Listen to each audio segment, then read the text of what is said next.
Hello મિત્રો, દેશી life જર્નીમાં તમારું સ્વાગત છે। આજ અમે એક બીજા ખેડૂત વિશે વાત કરવાના છીએ।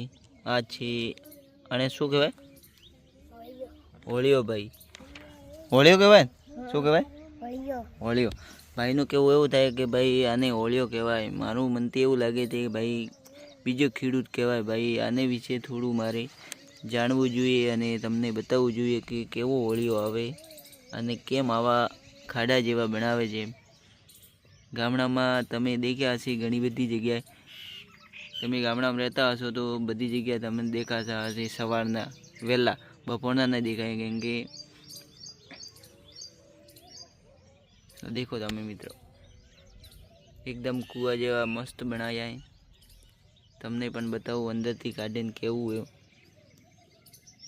મિત્રો આના વિશે મને થોડા ઘણી માહિતી મળી ગઈ છે। અને કેવી રીતે કામ કરે છે આ શું છે તો આના વિશે તમને હું બતાવીશ। કેવી રીતે કામ કરે છે તે પણ બતાવીશ। આ ખાડાઓ બનાવે પહેલાં ગોળ ગોળ એકદમ ચક્ર જેવા। અને આ ખાડાઓ હકીકત એક પ્રકારની સેન્ડ ટ્રેપ અથવા રેતીની જાળ એટલાઇન્સ લાવા ખૂબ જ ચતુર શિકાર હોય છે। આ શંકુ આકારના ખાડા ખોદી તેની નીચે હંતાઈ જાય। પહેલાં ખાડા ખોદે પછી એકદમ સેન્ટરમાં એ પોતે સંતાઈ જાય। કેમ સંતાય એ પણ તમને બતાવું। શિકાર જાળ, જ્યારે કોઈ કીડો કે અન્ય જીવજંતુ આ ખાડા ધાર પર આવે ત્યારે તે રેતીના કણો ધસી પડે છે। જીવડું સીધું ખાડામાં તળિયે જાય છે કેમ કે ઉપરની કિનારે તમે દેખો એકદમ જીનાવટ ભરીએ ઉપર જાય। કોઈ બી જનાવર જીવજંતુ નાનું હોય, મકોડા બીજા આ લપસી પડે, કીડા બીજા જીવજંતુ નાના અંદર પડી જાય તો પોતે સેન્ટરમાં નાઈન બેઠા હોય પછી જકડીને ખાઈ લે। રેતીમાં ઉછાળો જો શિકાર બહાર નીકળવાનો પ્રયત્ન કરે તો એટલાઇન્સ તેની ઉપર એક કણો રેતીના ધસી પડે છે, તેની ફીરતી આવી જાય છે। પોતે જમીનનો કણ પડે જેવા પોતે જેવા કણ પડે જેવા પકડીને નીચે હંતાઈ જાય। તેનું નામકરણ આ જીવતાને ડુડલબગ કહેવામાં આવે છે, કારણ કે તે રેતીમાં ચાલતી વખતે વાંકા ચૂકા નિશાન બનાવે। તમે દેખ્યા છે, તમે દેખ્યા તો નહીં પણ હું તમને બતાવું। એકદમ હાથમાં લઈને તમને બતાવું, પછી એક મારા પાસે 2-3 પકડ્યા છે મેં, પછી તમને બતાવું। વાંકા ચૂકા નિશાન છોડે છે જો કોઈને ડૂડલ કાચા ચિત્રકાર જેવું લાગે છે। જીવનચક્ર, પોતાનું જીવનચક્ર કેવું હોય એ પણ તમને બતાવો। તે લાવા અથવા મહિના કે વર્ષો સુધી ચાલી શકે છે, ઘણા વર્ષો સુધી પણ ચાલી શકે છે એવું કેવું છે। ત્યારબાદ તે કોટેસો બનાવવા અંતે એક સુંદર પાંખોવાળી જીવત તરીકે બહાર આવે છે। દેખાવામાં ડ્રેગન ફ્લાય અથવા ડેમસ્લેફ્લાય જેવી લાગે છે, જેની ઉપયોગી જીવતા લોકો ઘણીવાર તેનું નુકસાન માને છે। પરંતુ હકીકતમાં તે પર્યાવરણ માટે ઉપયોગી છે, કારણ કે તેઓ કીડાઓ જેવી જીવતાઓની વસ્તી પર નિયંત્રણ રાખે। ભાઈ આવું કેવું છે કે ભાઈ આમાં એક ખાડો બનાવીને રહે પણ જ્યારે બહાર નીકળે જ્યારે પાંખો જેવું જનાવર બનીને પોતે ઉડી જાય, જેનું ડ્રેગન ફ્લાય કહેવાય।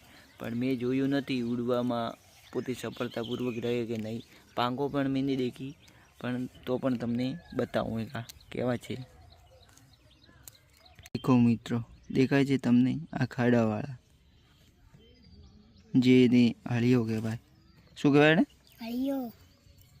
અલા બહાર નીકળે પડ્યો લાવ હા એમને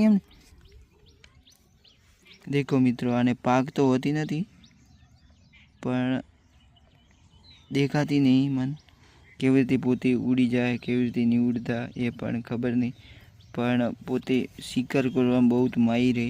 તમે દેખી કો ખાડા બીજા એકદમ ગોળ બનાવે, સેન્ટર બનાવે, પછી પક્ષી અંદર કોઈ બી પક્ષી નહીં આવતા, પણ આપણે જનાવર કોઈ બી નાના કીડા હોય તો એ અંદર આવે તો પોતે જકડીને ખાઈ લે। એક પડી ગયો નીચે લાગે, કેટલા હતા મિત્રો। એ ખાડા બનાવતા હળિયા ગામડે ગામડે તમે જોયા છે, ગામડામાં લોકો રહેતા હશે એ જોયા છે, બીજા જોયા નહીં પણ એ તમને પણ બતાવું. એ હતા હળિયા, જે ખાડો ખોદીને એકદમ ખાડા બનાવે ગોળ ગોળ એકદમ સેન્ટર.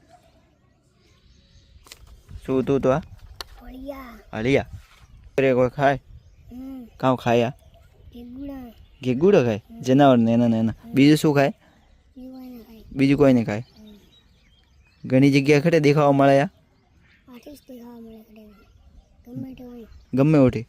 ઓ ભાઈ મિત્ર કેવું હોય કે ભાઈ ઘણી જગ્યાએ ગામડામાં દેખાવા મળે ધૂળ બીજી એકદમ જનાવર જે ઘણી જગ્યાએ આવતા હોય ગેગુડા બીજા ઘણી જગ્યાએ જનાવર બીજા આવે તેઓ બનાવે. ઓ તો આ હતા હળિયાભાઈ.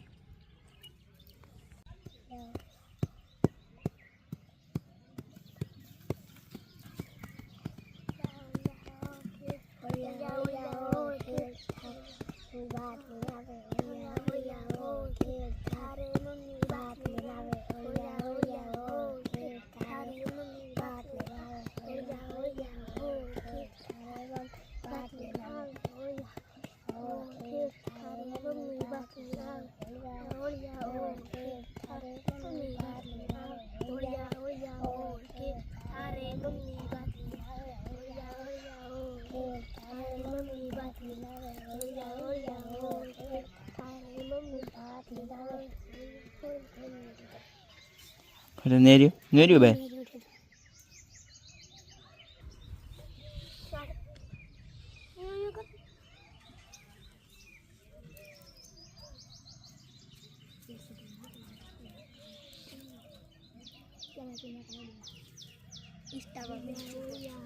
ના ઇસ્ટા ઉપર નહીં જાય.